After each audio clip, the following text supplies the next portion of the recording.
Espiritu Santo. Ang ikaupat nga pulo. Diyos ko, nganong gibiyaan mo ako. Marcos Kapitulo 15, versikulo 34. Ang kamatayon ni Jesus hadul na. Habit na alas 3 hapon. Uban sa grupo sa labing suod, halos walay bisan kinsa nga naibilin sa ibabaw sa Kalbaryo. Sa palibot sa krus, misamot ang kamingaw. Nag-inusara gayod si Jesus. Kitang tanan mamatay nga inusara, bisag gilibutan sa gugma. Dito sa sulod, ang usa nga himalatyo na ginusara nga nag-inusara, naglunsad sa katapusang away. Ug si Jesus, dili gusto nga makalikawas niini nga balaod sa kahimtang sa tao. Apan adunay usa ka kamingaw nga walay tao nga nakahibalo. Si Jesus lamang ang nakahibalo niini. Usa ka pag-inusara nga kinahanglan duulon uban ang kahadlok, tungod kay wala nay mas makapalibog. Ug mao kini ang gipadayag kanato niining pulong sa gilansang sa krus. Kini usa ka makalibog nga pulo. Usa ka pulo nga sa daghang mga siglo nakapatandog sa mga santos ug nakapasuko sa mga teologo. Dili kadto usa ka hugpong sa mga pulong. Masakit apan malinawon sama sa ubang mga pulong. Usa kadto ka singgit. Usa ka singgit nga milapos sa kasaysayan. Adunay na usa ka rakong kahilom sa Kalbaryo. Ug mao kadto nga si Jesus nga naghimo og hilabihan nga paningkamot ug nagpuno sa iyang dikapoy nga mga baga sa hangin, misinggit sa makusog nga tengo. Ele lama sabaktani, nga ang buot ipasabot. Diyos ko, nganong gibiyaan mo ako. Ang ebanghelyo nag-ingon sa pagkatinuod nga si Jesus may hilak. Nganong misinggit siya. Niabot pa kaniya ang dugang nga pagsakit, dugang pas na nakapatay na kaniya. Si Kristo nagpasingot o tugo dito sa tanaman sa olibo nga wala musinggit. Giagwan kaniya ang pagbunal nga walay pagsyagit. Nag-anto siya nga wala magsyagit sa pagbunal sa iyang kamot ug tiil. Nganong nagsyagit ka karon? Ang pinakasayon nga butang lang ang kulang. Tapuson ang hinay nga pagkamatay. Ug bisan pa ni ana siya misinggit. O makamatay nga pulong. Komento sa usa ka teologo. Nganong dilito ka? Nganong wala ka gikuptan sulod sa dughan? Wala ba masayod si Kristo na daghan ang mugamit niini batok kaniya sa paglimod sa iyang pagkadiyos? Nakasabot ka ba? Halos wala ko kasabot. Sa pagkatinuod, unsaon man samahan pagbiya sa anak kon ang duha usa ka Dios. Sa unsa nga paagi ang pagka-Dios, mupalayo sa iyang kaugalingon.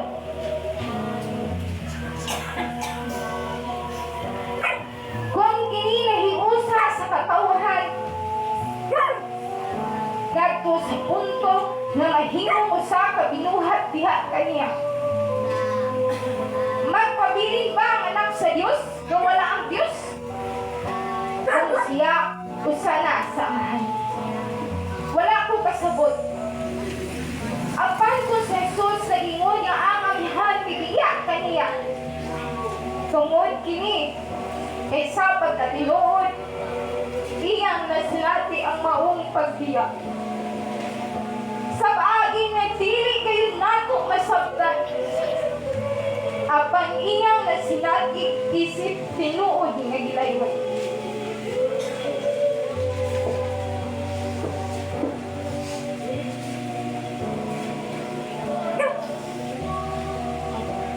Unsa ang sukol o kahulugan ni ini nga gilayon?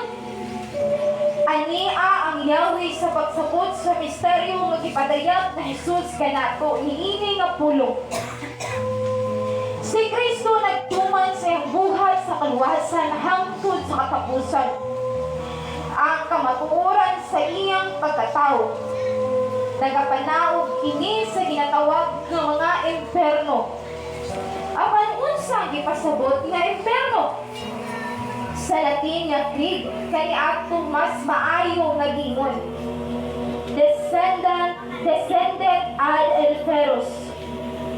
O nga inferos aug, nagpasabot nga mga kahilagman.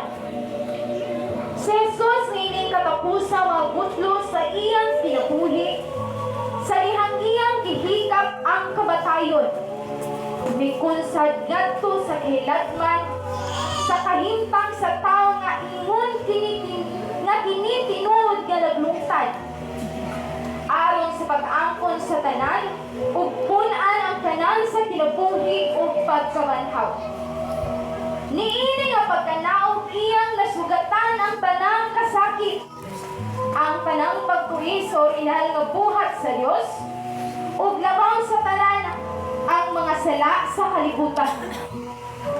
Ang anak kinahanglang muuyon sa masinugtanon nga iyang nautang sa amahan. Ug bisan ug nasinati niya ang tanang kalautan, ug ang tanang saputangan sa mga sala sa tao, ang Alas 12 na kadtong natakna sa dihang niunong pagdanag ang adlaw ug mitabon ang bangitngit sa tibuok kayutaan hangtod sa pagkaalas 3 ug napikas ang babil nga nagtitay dito sa templo. Unya sa kusog nga tingog bisinggit si Jesus.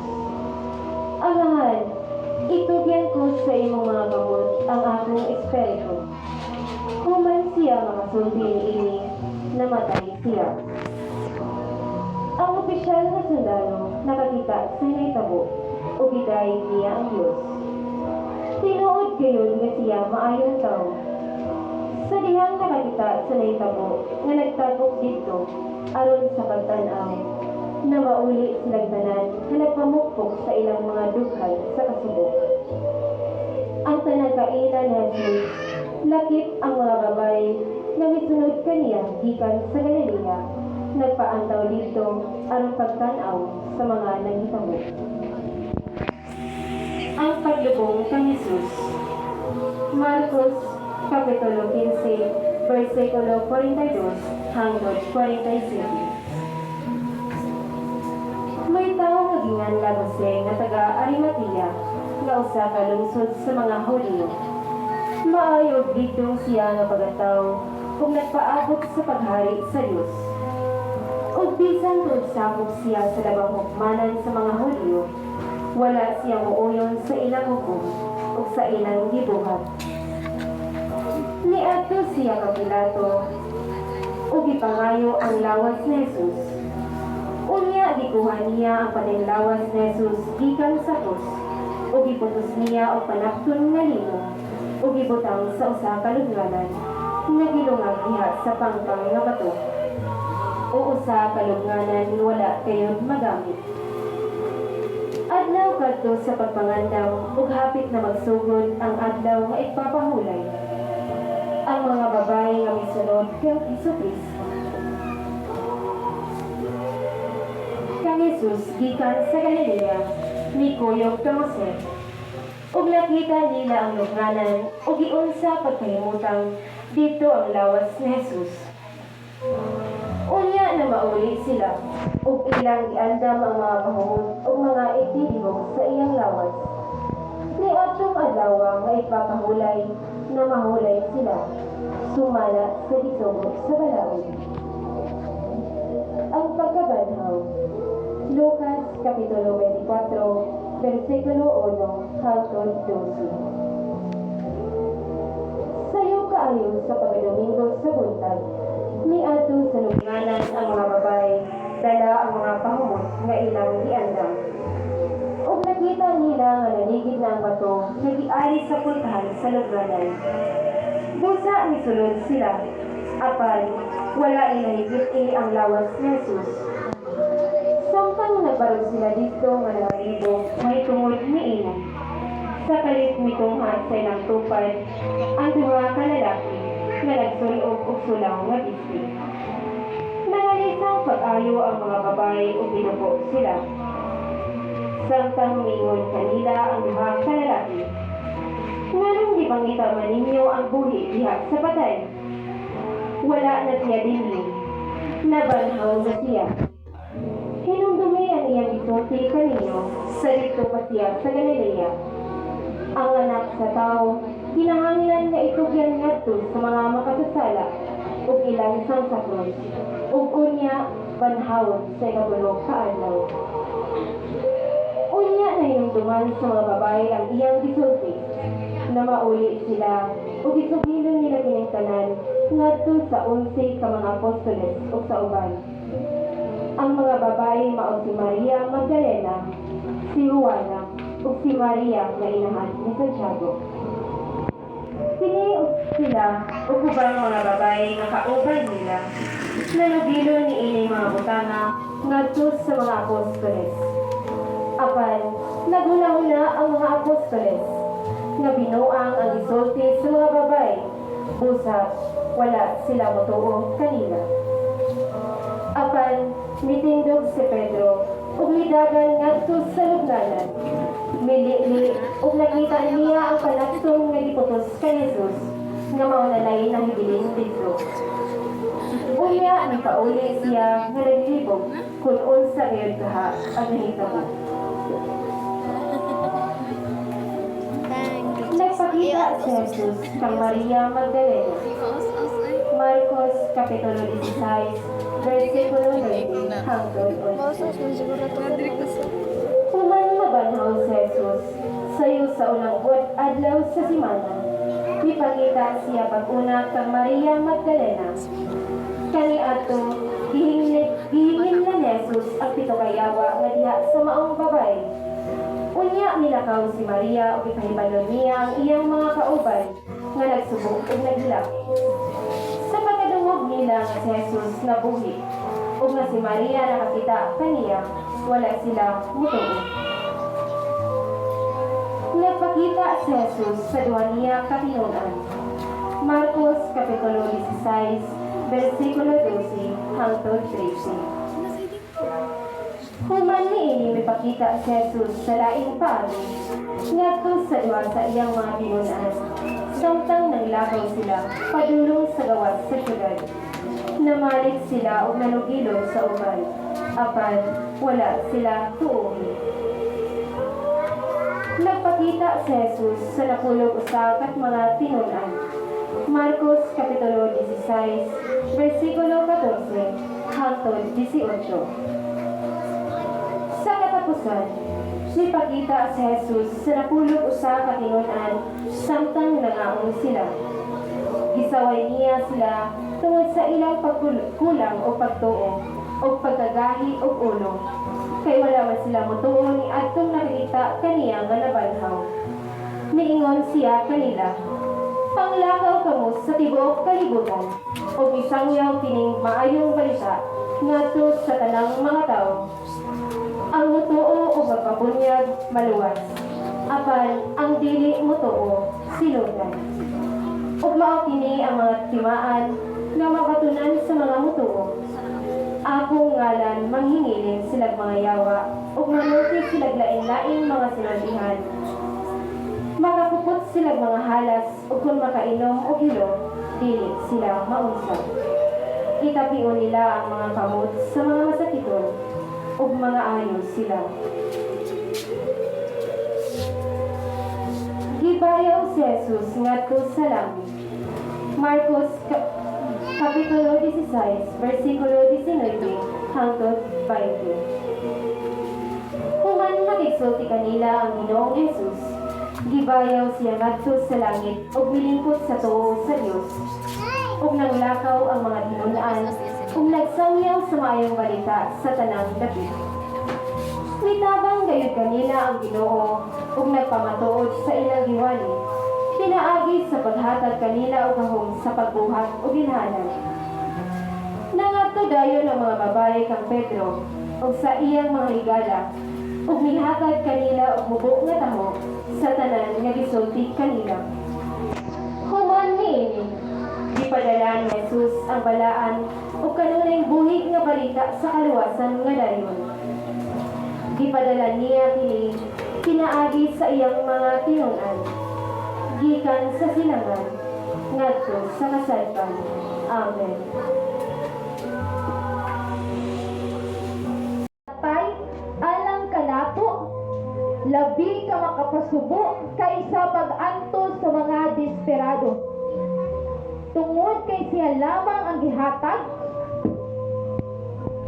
aron nga hingpit nga masukod ang kahilatman nga nagbulag sa maayo ug dautan. Ang presensya sa Dios ug ang iyang pagkawala, gugma ug pagdumot, ang oo giingon sa Dios ug ang paglimod niini. Karon sa diha nga sa pagkatinuod, ang walay sala nahimong usa kanato. Sa tukma ang giingon ni San Pablo, ang wala makaila sa sala, gihimo sa Dios nga sala alang kanato. Aron kita mahimong pagkamataron sa Dios diha kaniya. Ikaduhang Korinto, Kapitulo 5, versikulo 21. Si Jesus tungod sa pagkamasinugtanon sa mahal ug sa gugma alang kanato, naigo sa iyang inkarnasyon. Ang duha ni hibalo nga ang kapalaran sa tao, sa matag tao, mao ang Dios ug dili nila gusto nga mawala siya.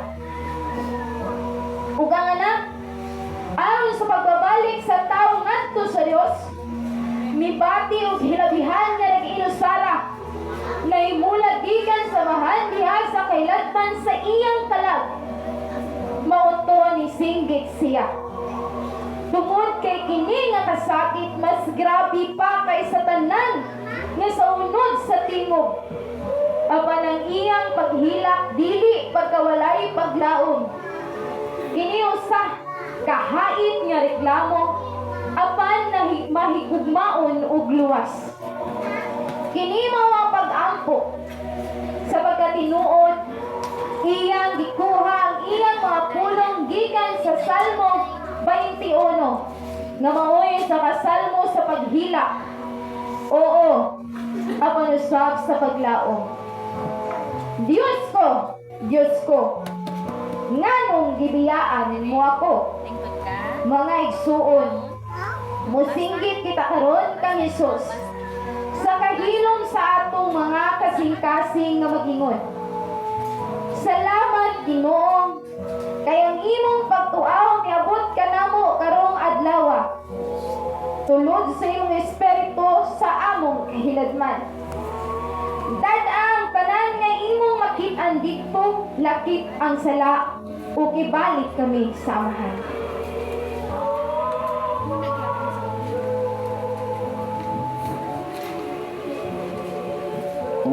Kadto ang ikakupat nga pulo nga gibatbat ni Pitsi Monteveros o gi-sponsoran kini nila ni Mr. and Mrs.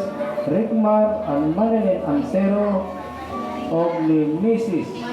Catherine Ignacio and family. O karon mga kaigsunan, ay nasab kita sa ika-5 na pulong naglitok sa Panginoon Kristo din sa krus.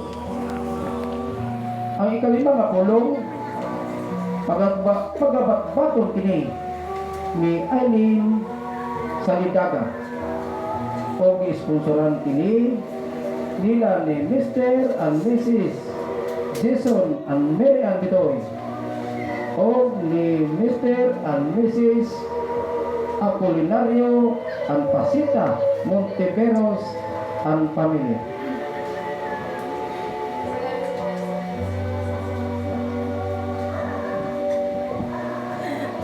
Ikalima nga pulo. Giuhaw ako.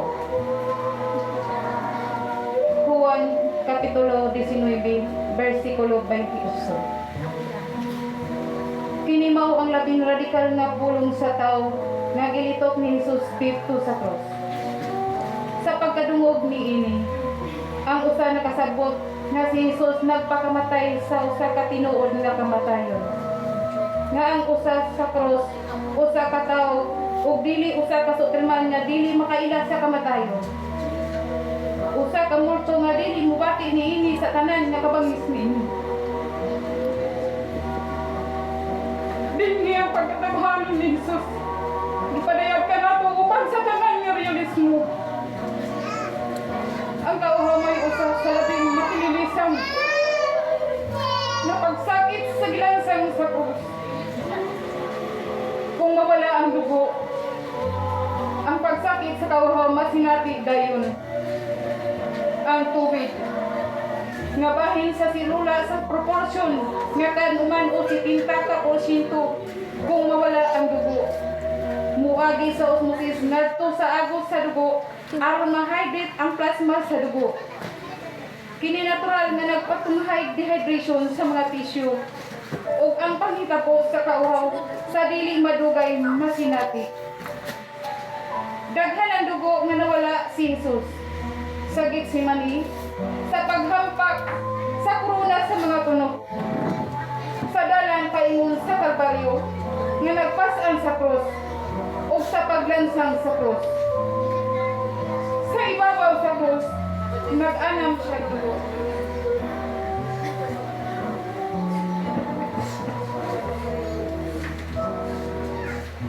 Dili katingalan nga nangayo siya tubig. Usa sa mga sundalo milihok. Gituslop ang usa ka espongha sa usa ka tibok sa puska. Usa ka sinagol nga aslom nga bino, suka ug tubig.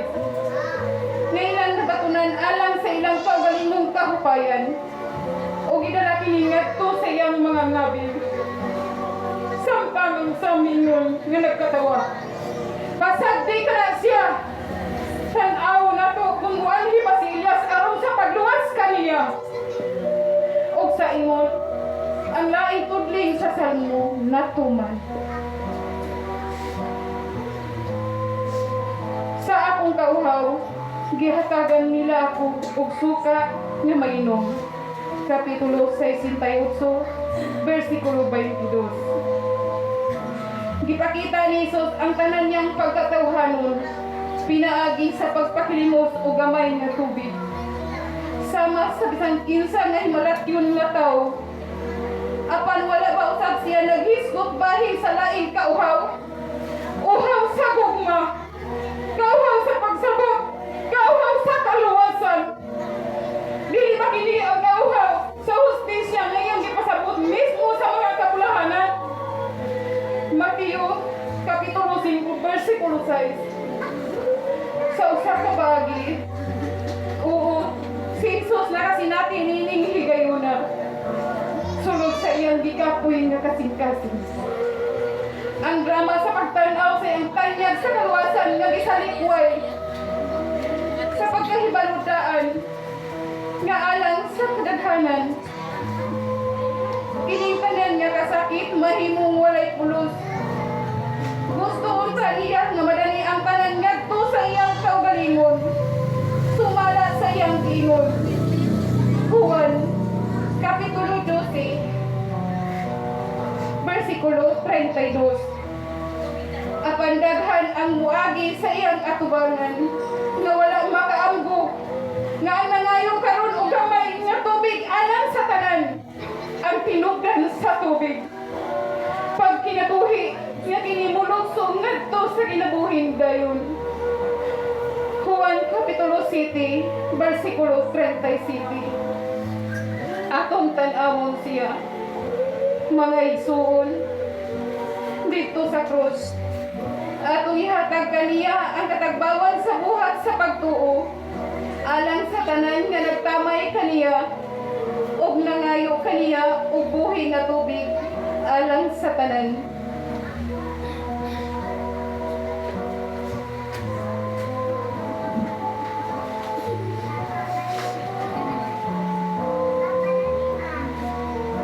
Ug mo kadto ang ika-4 na pulong kay kalima nga pulong nagibatbat ni Mrs.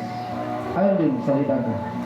Og isponsoran kini nila ni Mr. and Mrs. Jason and Mary Ann Bidol og ni Mr. and Mrs. Apolinario and Pasita Monteveros and family. O karon mga igsunan, ari kita sa ika-ulong nga pulong na gilitok sa atong Ginoong Jesucristo diha sa krus.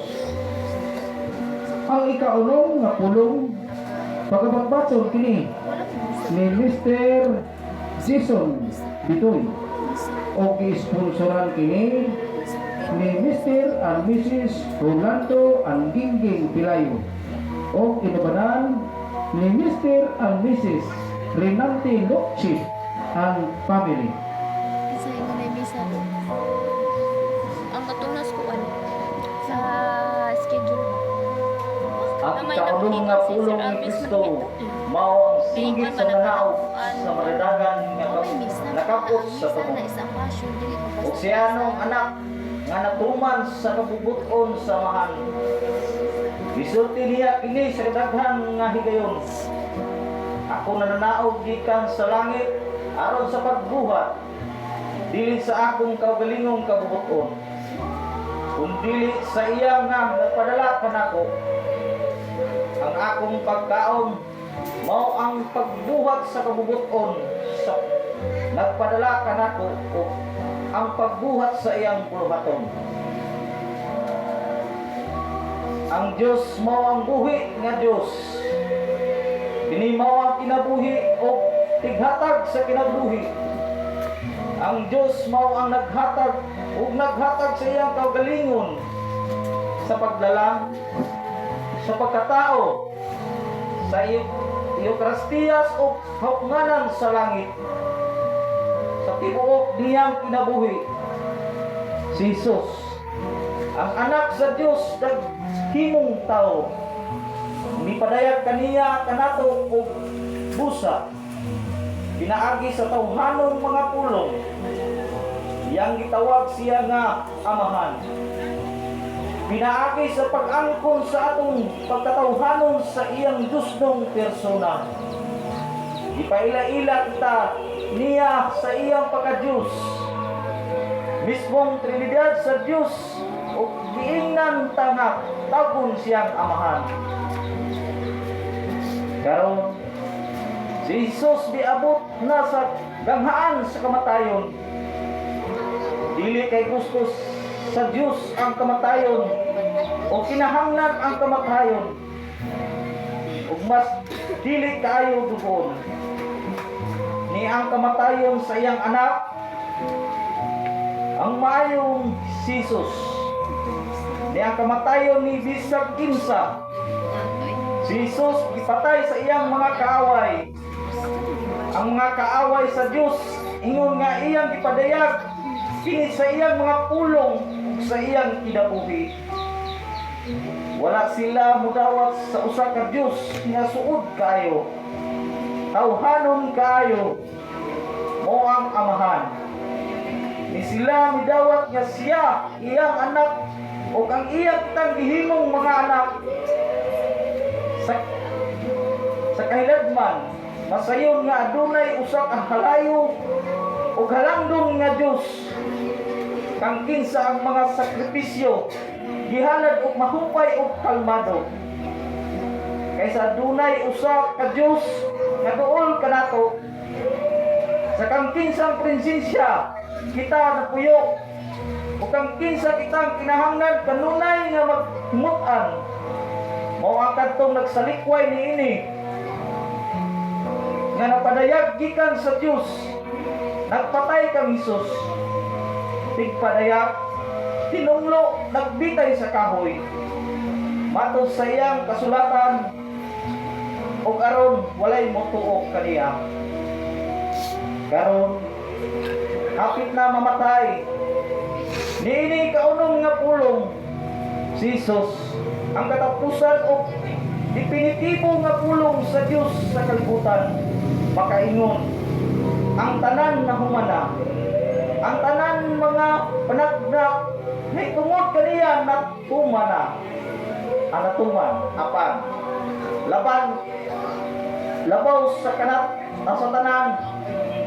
Yang gituman ang buluhaton nga gipiyal kaniya sa amahan. Nagpadayag kanato nga adunay Dios nga mao ang amahan, anak ug Espiritu Santo, nga gibuhat sa amahan ang tanan nga ana pinaagi siyang anak, ug ang tanan maayo nga sa tibuok panahon siya misulti sa daghang paagi ngadto sa atong mga amahan, ug sa katapusan sa kahimpitan sa panahon siya nagsulti kanato pinaagi siyang anak nga gihimong ingon usa kanato iding anaa nakigsulti kanato sa mga pulong nga sama sa atua ug sa kinabuhi nga sama sa atua. O usab o kana ang mga butang sa Dios siya misulti kanato sa plano sa Dios alang kanato uban sa labing kusgan nga pulong sa tanan. Kamatayon wala pa. Kayod si Jesus misulti sa tinaw may tungod sa Dios ngadto sa tao sama sa dihang siya gibiyaan nga ang amahan dito sa krus. Natapos na ang tanan sa iyang kinabuhi apan nagpabilin kini aron makumpleto ang katumanan sa pagpadayag sa kamatayon mismo. Ang kamatayon ni Jesus dili aron sa paghimuot sa Dios. Kinsay adunay daghang amahan ug gugma nga pasaylo. Apan aron sa pagdasig o paghupay sa matag tao nga mianhin ini kalibutana. Ang sulat ngadto sa Hebrew hanon nga nag-ingon diha sa usa ka talagsaong teksto. Ingon nga ang mga anak sa mga tao nakig-ambit sa dugo o kunod mao usab siya nakig-ambit kanila aron sa paglaglag sa Ginoo sa kamatayon, pinaagi sa kamatayon sa ato pa ngadto sa yawa ug sa paglingkawas biadtong tungod sa kahadlok sa kamatayon nailalom sa pagkaulipon alang sa kinabuhi. Tungod niini si Jesus ang anak sa Dios mianhi sa kalibutan aron sa pagwagtang sa atong kahadlok sa kamatayon o pagpadayag sa atong kapalaran. Ang kinabuhi sa tao dili lamang na tao buhi o mamatay. Ingon sa kituuhan sa kadaghanan ang kinabuhi sa tao mao ang na tao nabuhi namatay ug nabanhaw. Tungod sa kahadlok nga mamatay ang tanan nga mga kasuko sa kasaysayan sa mga tao nahitabo. Wala pa nimo nakita nganong mihilak man ang usa ka bata kung wala ang panalipod sa inahan. Ngano nga ang usa ka batan-ong lalaki nawad-an sa paglaom tungod sa kapakyasan sa iyang karera, sa iyang trabaho o sa iyang gugma tungod sa kahadlok nga dili na mabuhi. Ngano ang usa ka kapitalista nagtigom og pahandi sa tanan nga mga matang. Mas daghan ang mas maayo kay ang kahadlok nga ang kinabuhi mapakyas kaniya sa usa ka dapit ug aron sa pagsiguro sa lain. Ngano ang pipila ka mga pag-uswag ipangita sa parehas nga sinsensya alang sa pagpanugway sa kinabuhi ug alang sa kahadlok nga mamatay o uban pa kung mabuntog sa kini ang kahadlok posible nga ang gugma mosulong sa kalibutan. Ang tanan na humana mingon si Jesus ipadayag na niya kanato ang kasing-kasing sa Dios ug ang iyang plano sa kaluwasan para sa mga tao. Ang kalinaw nagsugod na sa pagkanaog sa kalag ni Jesus. Ug uban niini nga kalinaw siya misulod sa kamatayon aron ipadayag kanato ang katapusan ug labing dako nga butang.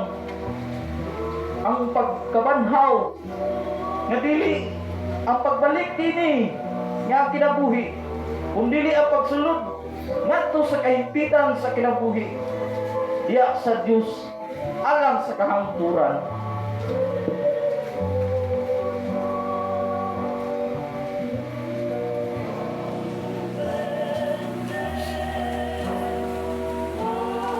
Kung mo kato ang karong napulong nga gibatbat ni Jason Bitoy o gi-sponsoran kini ni Mr. and Mrs. Rolando and Gingging Pilayo o kinabanan ni Mr. and Mrs. Renante and Lilibet Noche and kami. Karon mga gisunan aritas sa kinagapsang pulong nga gilitok sa atong Ginoong Kristo diha sa pagpitay sa krus. Ang ikapito nga pulong pagabatbaton kini ni Mr. Albert Nolia o gisponsoran kini nila ni Mr. and Mrs. Antonio and Virginia Nolia and Mr. and Mrs. Anisito and Lilibet Tagalog and family.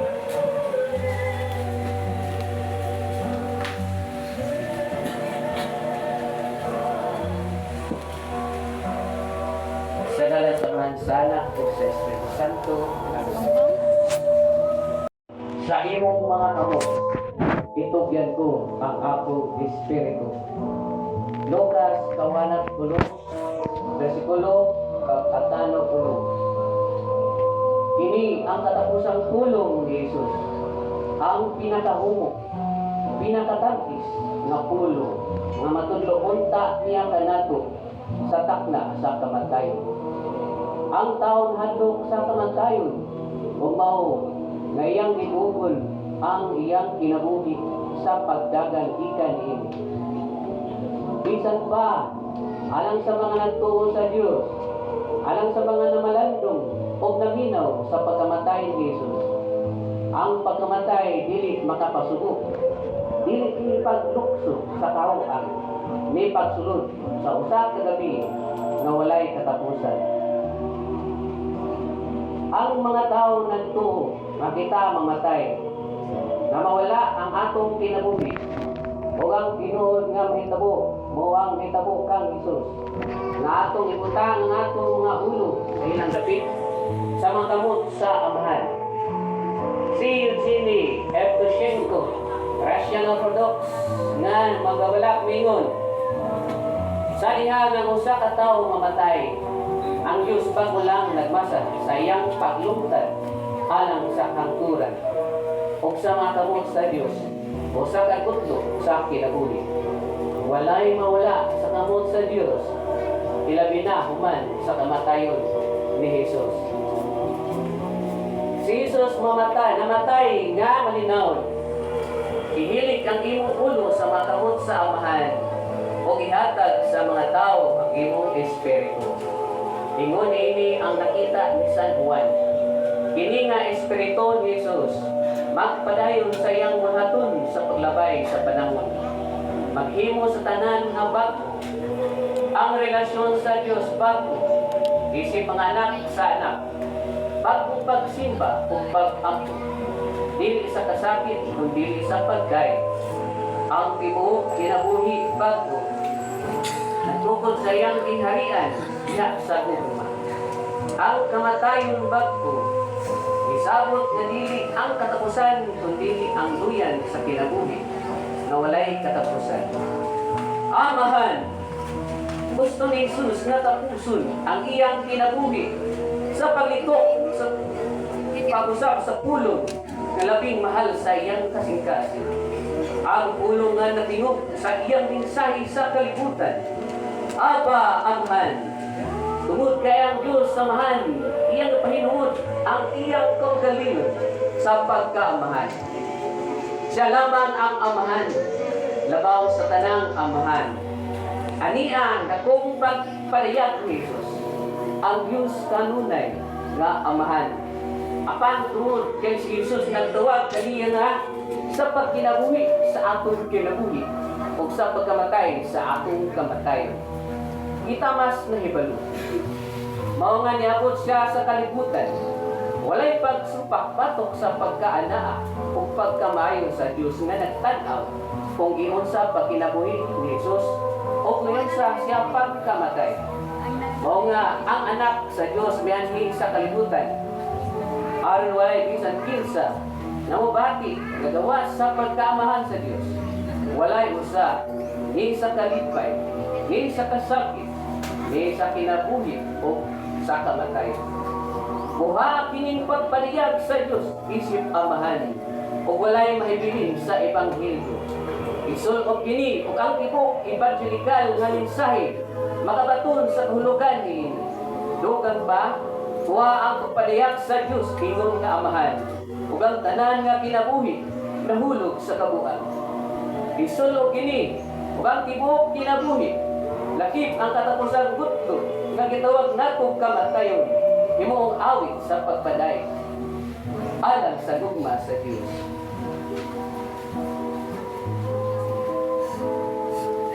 Iya sa krus ang tanang pagsupak nga gipasaka sa mga tawo ngadto sa Dios mibalitok kanato.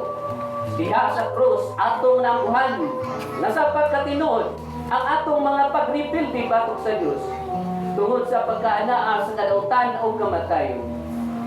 Nagpasabot lamang kanato nga ang katapusang suliran sa kadautan anaa sa atong kasing-kasing, sa atong sala. Kung ang katawhan nilalong sa kadautan o kamatayon, dili sa Diyos nga atong ikapasangin ang kamatayon o kadautan, kundi ang atong sala. Nahibalan ba nimo kundiin ang pamatuod sa akong sulti? Kini gihatag kanato sa Diyos mismo nga namatay dito sa krus. Ang Diyos lamang ang nakahimo sa pag-agwanta sa pagkawalay kapuslanan sa kamatayon hangtod sa katapusan o sa usa ka mapintas nga kamatayon. Uban sa datong pag-antos apan walay kahadlok. Tungod kay ang Diyos lamang ang walay sala. Tungod kay siya lamang ang wala makaila sa sala. Nga mao hinungdan sa kahadlok kanatong mamatay. Unsa ka maayo ang giingon ni San Pablo, ang damot sa kamatayon mao ang sala ug ang pwersa sa sala ang balaod. 1 Corinto 15:56. Mao nga ang dautan ug ang kahadlok sa kamatayon nabuntog sa krus ni Kristo. O sila malabwan lamang sa bagong hostisya. Ang usa nga maabot kanato ikan kaniya pinaagi sa kaluoy sa pagpasaylo sa Dios. Roma 5:11. Uban sa unsa nga kalinaw ang mga santos mamatay. Nahibalon gid niini Teresa ni Jesus na nagsulat siya ng makatingala nga bersikulo.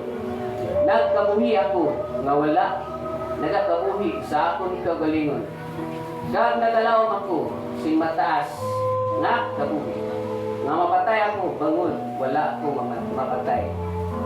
Ang centurion nga nakakita kang Jesus nga namatay, nagdaig sa Dios, nagingon si San Lucas. Idapit ko kamo karon niini nga pagdaig mga igsoon. Dahil mo ng Diyos nga Amahan, tungod sa gugma o pagka-amahan. Dalay doon si Kristo ang anak na nagpakatao tungod sa iyang pagpaliyas kanato, uban sa iyang kinabuhi ug sa iyang kamatayon. Dahil ka ang Espiritu Santo tungod kay himo niya nga posible kining maayong balita nga makabot kanato sa tanang panahon. Kanimo Ginoo ang tanang dungog o pagdari hangtod sa kahangturan. Amen.